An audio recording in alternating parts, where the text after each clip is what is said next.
What is going on, everybody? Welcome back to Trap the Hook. I'm Mikey Slayboy, and today we're going to talk about it.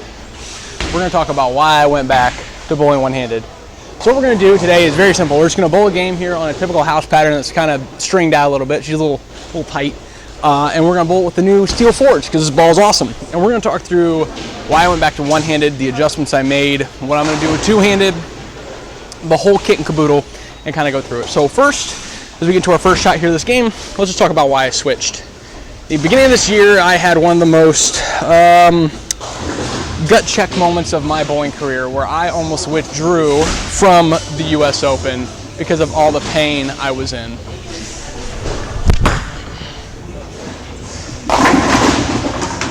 If you don't buy that ball right now, I don't know what you're doing. I'm just saying. So we bowled the US Open, and I almost withdraw. So much pain, so much discomfort, because I couldn't clear the ball. I couldn't get out of the ball cleanly. Everything was just hanging in me. It was all because I made a big adjustment going into the US Open, because I kept having problems with my thumb and my ring finger, or my middle finger. What really happened was I had 2 years prior of problems with my middle finger, excuse me, where I kept making small adjustments that didn't really solve anything until I made one big adjustment that made everything awful. Okay? So the first adjustment we made is very simple. When I went and bowled a tournament, it was a big format, and I had this callus on the crease of my middle finger right here. And it would flare up to the point where I actually couldn't get my finger back in the ball. And so it came down to a decision where we either changed the pitch or we changed the span. One was right, one was wrong, almost two. And unfortunately, I made the wrong choice. Okay? I made a choice to go shorter in the span because my entire life I heard that going further away and going longer in span is just a death sentence for a wrist and for a thumb. So I wasn't going to mess with that. I said, I'm going shorter.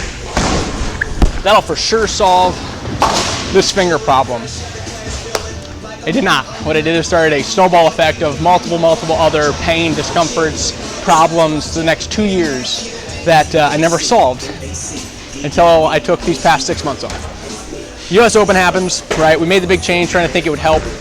US Open happens, arm blows up to the point where I couldn't even write my name the next day. It was so sore and tight, like picking up a pencil and trying to write hurt.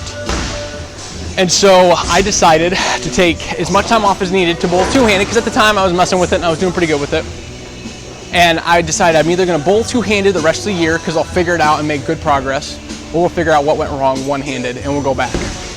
Well, to make the story as condensed as we can, basically what happened is starting to make good progress two-handed, loved the route we were going on. However, we're running out of events, and I'm currently sitting, that's pretty good. I told you guys this thing was tight, told you. And I'm currently sitting 13th or 12th overall for the Central Regional Tour, and they take top 8 to the RPI. The Regional Player Invitational is my World Series. That is my big event that I want to win. As somebody who has kind of enjoyed representing the little guy who goes out and gets after it every weekend, that's the event I want to win. That represents all of us blue-collar guys who work full-time jobs year-round and try to make it happen when we can when we're out there. And so for me, not knowing what bowling has in store for me the next 4 or 5 years, this is the event I want to win, and I want to win it now. Currently sitting 13th in points, 13th to 12th, don't quote me on that, I have to look it up. I'm close. I'm within earshot. We have 7 events left or 6 events left. So we're kind of running out of time. So we need to make something happen. So with all that in mind, as I came back to practice one day, I grabbed the ball that was at the beginning of all the struggles. And it was actually a ball I've thrown quite a bit. It's a Tank Combat. It's the ball that I won titles number 3 and 4 with in Monroe and in Anderson. I brought it to practice because I'm like, I'm going to throw it and just see how this felt and which way I actually needed to go with it.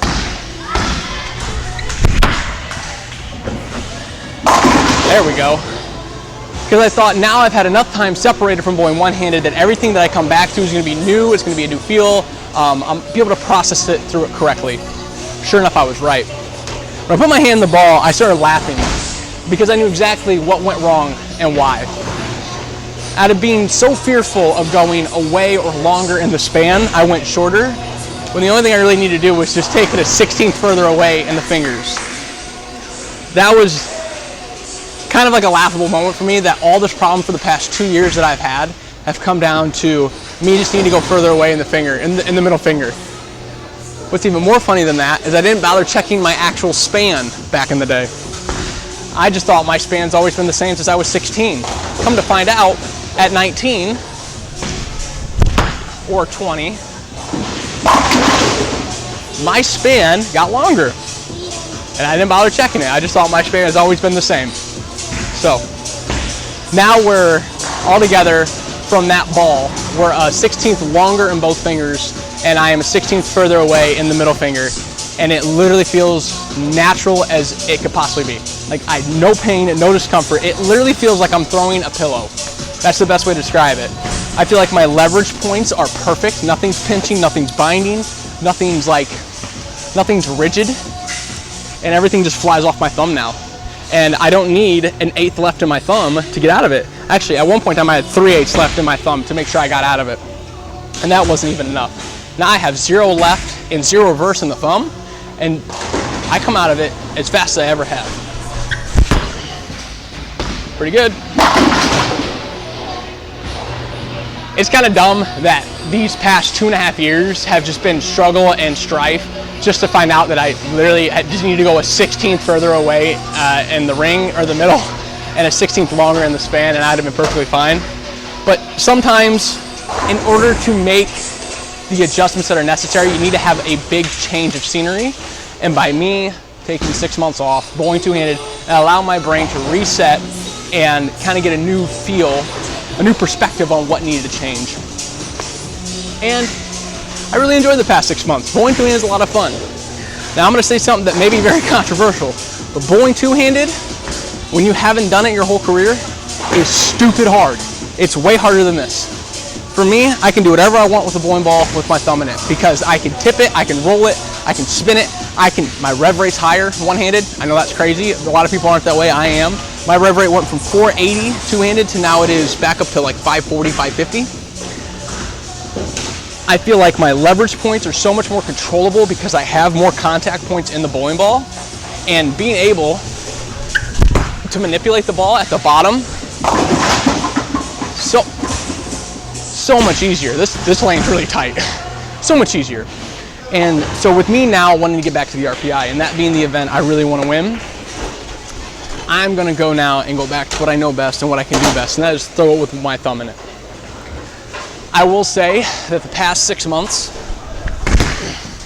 are not for nothing with the two-handed. I've learned a new trait, a new skill that's actually a lot of fun, and one that I could go back to at some point in time if I needed to. But however, it's not what I do best, and now knowing that I can go bowl pain-free and do what I do best, obviously that's the route I'm going to take. We got titles we want to win, we got an RPI to chase after, and for me, with only 6 events left of the year, it's time to get on my horse and get after it.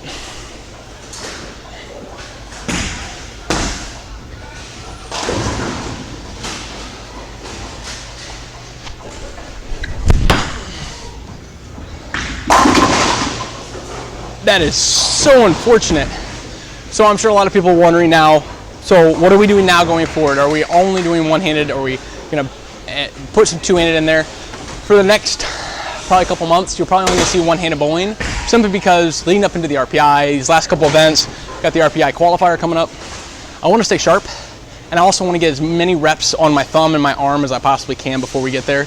Simply one, for conditioning, right, to get that strength back in that wrist and that elbow and that forearm. And 2, also to get my thumb kind of endured again. A lot of my one-hander bowlers know your thumb builds up to this specific size and calloused level that is like natural. Right now my thumb is super small because I haven't been bowling one-handed. So that is one thing I'm going to have to do, is build up the callous endurance on my thumb for the next couple months. And also 2, guys, I miss bowling one-handed. I miss what I could do with the ball at the bottom. I miss being able to just let it rip. And I also, too, I put a lot of time and effort into bowling one-handed and getting my rev rate as high as I did. And part of me misses that ability to just crank it up and let it rip. So these next, I don't know, 2 months, gonna be seeing a lot of that right there. That's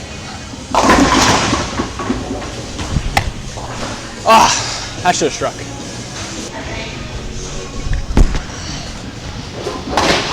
So now the next thing we got going is the Minster Delphos cold water events. I will not be bowling Delphos because that is in the middle of the week. However, I will get to Minster and Coldwater.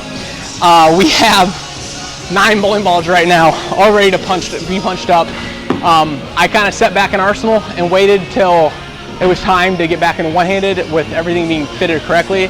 Now that we got everything correct, now we're going to jump in with a fresh new Arsenal, fresh new perspective, and be able to get after it there at Minster and Coldwater and try to get ourselves into that top 8 for the RPI.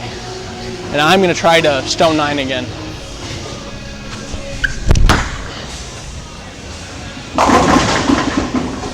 How does that not strike? Someone please explain that to me. I had 2 Apache helicopters flying over that thing and it didn't strike. I'm gonna try to break this pin in half. Stupid 10 pin. Anyways, there's the whole gist, guys. We're about to throw our last shot here. We're gonna shoot a clean 2-team game. That's not that fun. However, you guys now know what's going on. That was mainly the brief once-over of everything because I didn't want to make like a 40-minute video to this because it's really not that complicated. We fixed what was wrong one-handed, wasn't making the progress I wanted to see two-handed. Got a couple events left to run down the RPI. That's what we're going to do. We're going to get back into it and make something happen. And now I get to do what I love the most, that is crank it up and not do it in pain, which is, oh, a blessing. Get off of it. So that one strikes.